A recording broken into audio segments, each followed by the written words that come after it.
The day has finally come. Today is officially the end of the Matt Stafford era in Detroit. It has happened. I didn't think I'd be talking about this until goddamn March.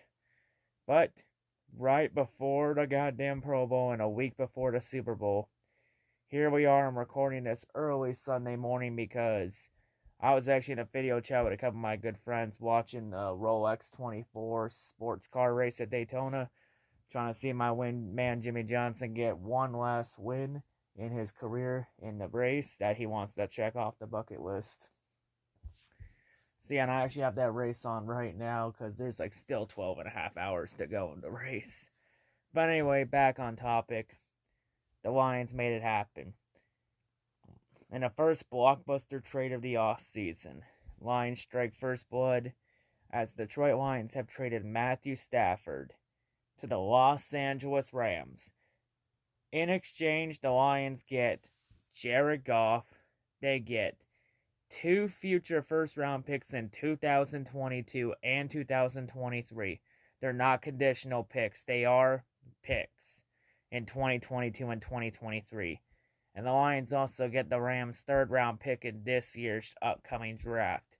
So the Lions are now up to 6 picks in the draft, with 2 in the third round. The Lions got a pretty good haul for Stafford. I didn't think we were going to get at least 2 first-round picks for Stafford. I thought we were going to get at least a first for Stafford and an assload of mid-round picks, or at least an assload of mid-round picks in general. But you got 2 first-round picks, and you get a third-round pick. And odds are more than likely those first-round picks are more than likely going to be late-round picks. I think it was a solid haul, It was a trade that needed to happen, and the Lions made it happen. And the sad thing was the Lions ended up taking Jared Goff's awful contract, too. But really, Goff's contract, it was around the same cap hit as Stafford.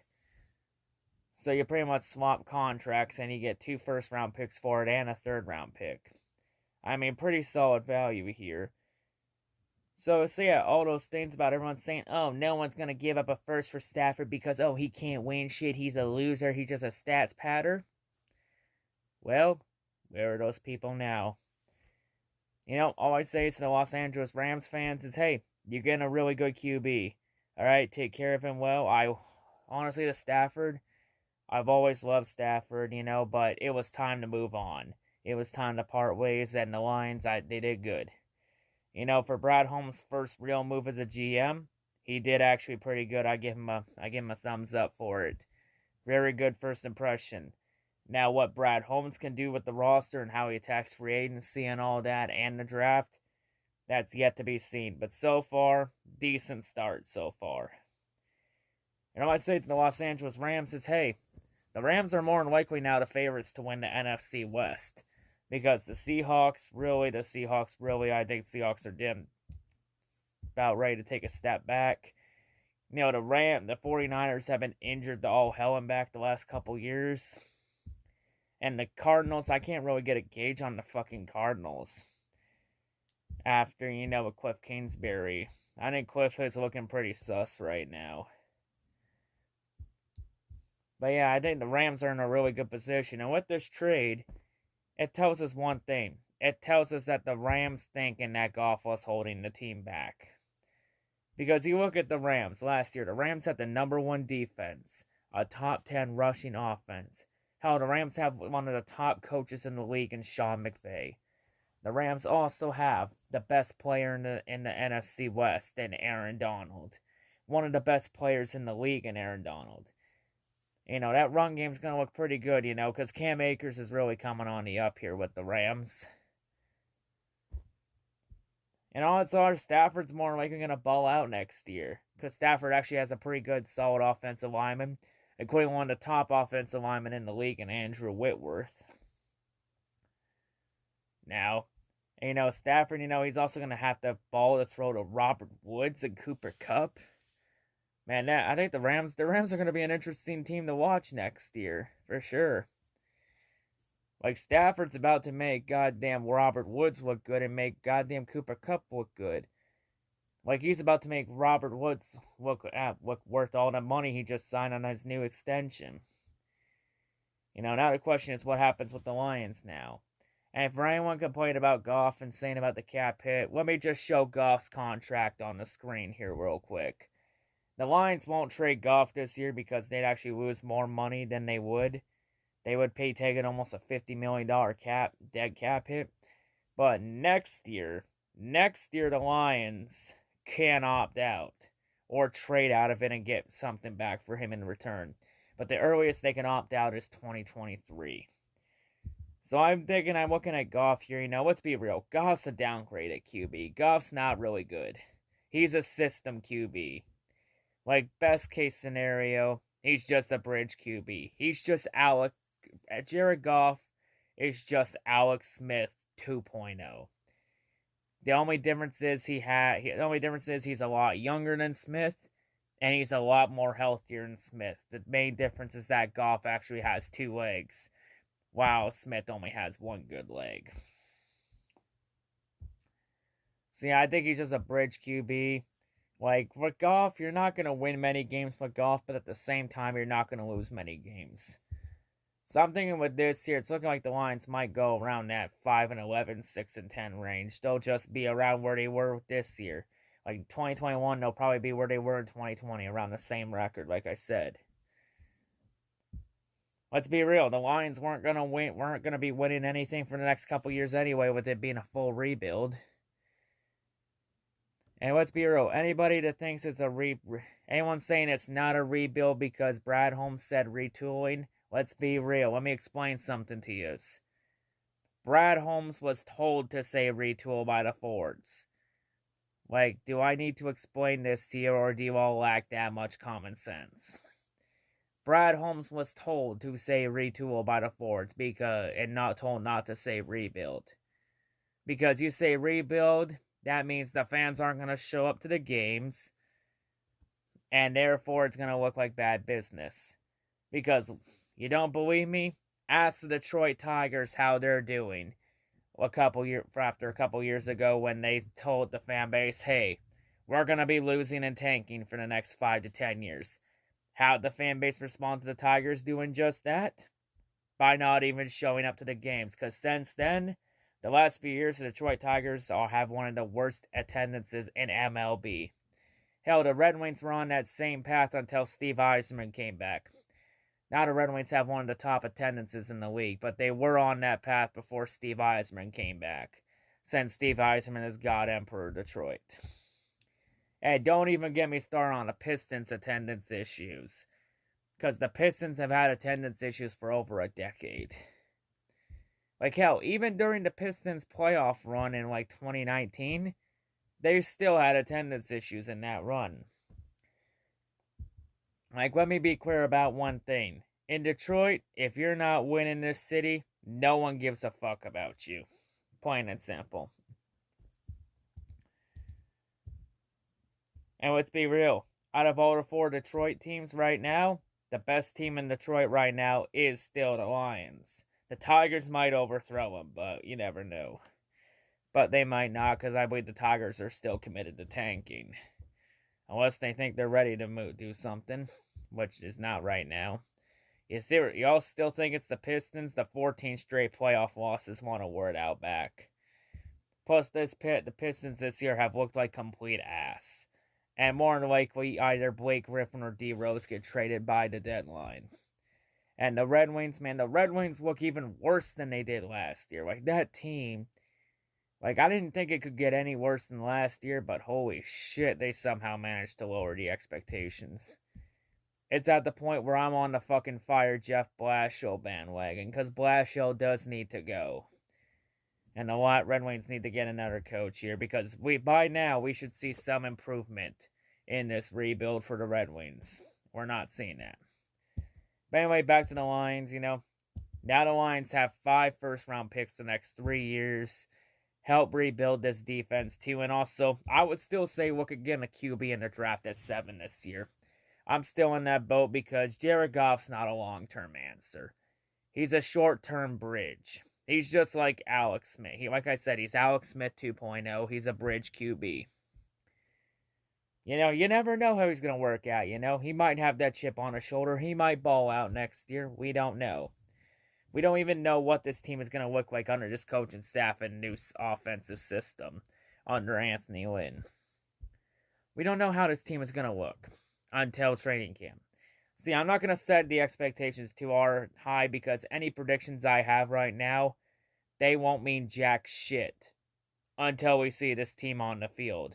Until we see the product on the field in training camp and preseason and then regular season. But yeah, I think the safest bet is say they're going to be the same as last year, which I still think they will be the same team as last year. The same record, of course. And odds are, I know, yeah, Stafford gets to play the Lions next year with the Rams in Los Angeles. And I guarantee you that the Rams are going to beat the living shit out of the Lions in that game. And keep this in mind. Stafford has thrown a touchdown pass against every team in the league. Except for one. That one. Detroit is the only team Stafford hasn't thrown a touchdown pass against. And more likely Stafford's going to complete that, and then Stafford completes the cycle. And don't worry, Lions fans. The Stafford haters will be digging the Stafford haters' funeral will be when the Rams beat the shit out of the Lions next year. Because I already know the Lions are going to get fucked by Stafford and the Rams next year. That's just a fact. But I say one thing. Who won this trade between the Lions and Stafford? Right now, nobody yet. It's still even. I'll tell you who wins and loses if one of these situations happen. I'll just say this, though. If the Rams win a Super Bowl with Stafford, then the Rams win this trade. If the Rams fail to win a Super Bowl and the Lions don't fuck up these picks, which is a lot easier said than done, but if the Lions somehow pull off a Christmas miracle and don't fuck up the picks and Stafford fails to win a Super Bowl with the Rams, then the Lions win the trade. The only way the Lions lose the trade is if A, Stafford wins a Super Bowl with the Rams, or B, the Lions fuck it all up. That's literally the only way. Because now Stafford now gets to be with a real team in a real sports market, a real city. He's now one of the faces of now Los Angeles sports. Because now Stafford's going to have everything in Los Angeles with the Rams that he never had in Detroit. He literally has everything now. He has it all. Like for Stafford, it's very simple. No more excuses. If Stafford can't get it done with the Rams, then Stafford truly maybe was the problem with Detroit all along. If Stafford wins the Super Bowl with the Rams, then the Lions front office was the problem all along. But yeah, it's going to be interesting what happens with Stafford. I say the Rams are definitely going to be a team to watch. I'll be watching too. I'll be rooting Stafford the best of luck with the Rams. Hopefully Stafford can go get that championship he deserves, go get that ring he deserves. To Stafford, I'll raise a toast and give him thanks for what he's offered the last couple years. So to Stafford, thank you for your services. Good luck in Los Angeles. Go get that ring. Sorry you couldn't win a championship with Detroit. And sorry the front office failed to build a team around you and give you everything you need to succeed. But yeah. Anyway, and yeah, I've heard a lot of people been complaining about it, saying this trade was not good enough, or the Lions are dumbasses for making this trade to the Rams.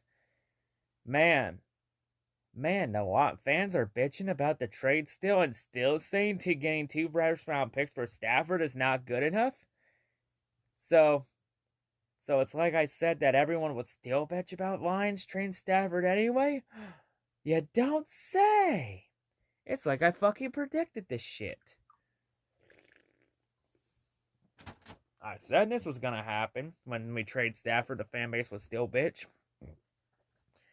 Because this fan base is toxic and retarded as fuck. I said this, but y'all didn't want to listen. Y'all want to justify your retardation and your toxicity. Well, all I say to the fan base that wants to bash me and dislike the video because I tell it how it is Let me just ask you this. If you're trying to prove me wrong, then let me tell you this. If you're trying to prove me wrong, proving me right is not the way to do it. And yeah, I did watch Moby's stream.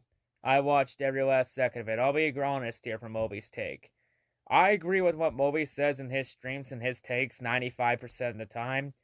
This is one of those rare occasions where I don't agree with him.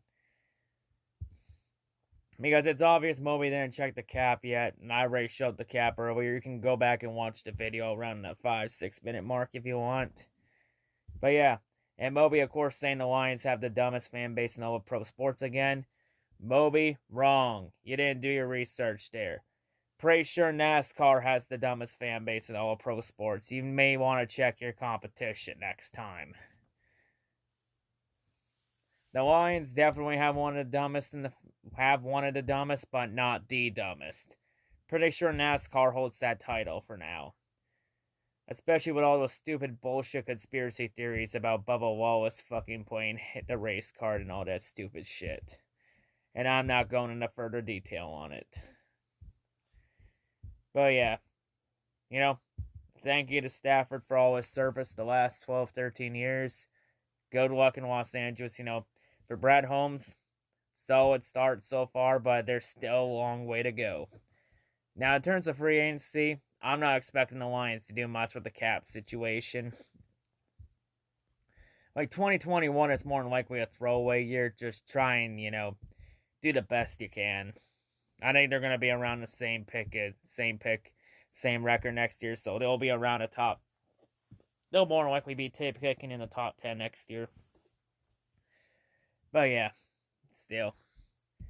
Like, we weren't going to be winning shit anyway. We were going to be losing. We're going to be rebuilding the next couple years anyway, so fuck it. And at least we can have Jared Goff be a bridge QB. All I say for the draft at 7 is if we're drafting the QB, please, for the love of God, do not draft Justin Fields or Mac Jones. Do not draft an Ohio State or Alabama QB. Those QBs are fucking bust every time. Just look at Tua Tagovailoa. He's looking like a bust so far. And look at Dwayne Haskins, how he was a bust. And all the hype everyone's giving Justin Fields right now, that was the exact same amount of hype that Dwayne Haskins had. And look how he turned out with the Deadskins. Look how that ended up with him in Washington. But yeah, let's be real though. QBs from Ohio State and Alabama, everyone will defend it and call it, and it's like communism. Those failures weren't real quarterbacks. But this time, it's different. I'll believe it's different when I see it with my own eyes. Like, honestly, at 7, the only QBAs I would consider are either Zach Wilson or Trey Lance. The best, and one of those two are going to be there at 7. I would say take the best of those two available. I would say, honestly, lean more toward Trey Lance. I think Trey Lance has all the attributes to be a mobile QB. Everything to be a good QB in the league. I would still say take a QB at 7 this year. Have him sit a year behind Goff. Maybe look at releasing Goff next year, or maybe try and trade him for a few picks. Mid or late round picks. Because you're definitely not getting a first for Goff. You might get a couple mid or late round picks for him, but yeah, that's about it. Anyway, I think I talked on about this long enough. A solid first impression from Brad Holmes. We got solid value for Stafford, I didn't think we'd even get 1 first round pick for Stafford, but the Lions somehow got 2 first rounders for him. Now it's time to make that draft magic go to work. Anyway, that's all for me. That's all I gotta say. Hope everyone's a great night, and yeah, time to go see if Jimmy Johnson or Chase Elliott can go win the Rolex 24. Hail C-Rad, hail DaOutsiders.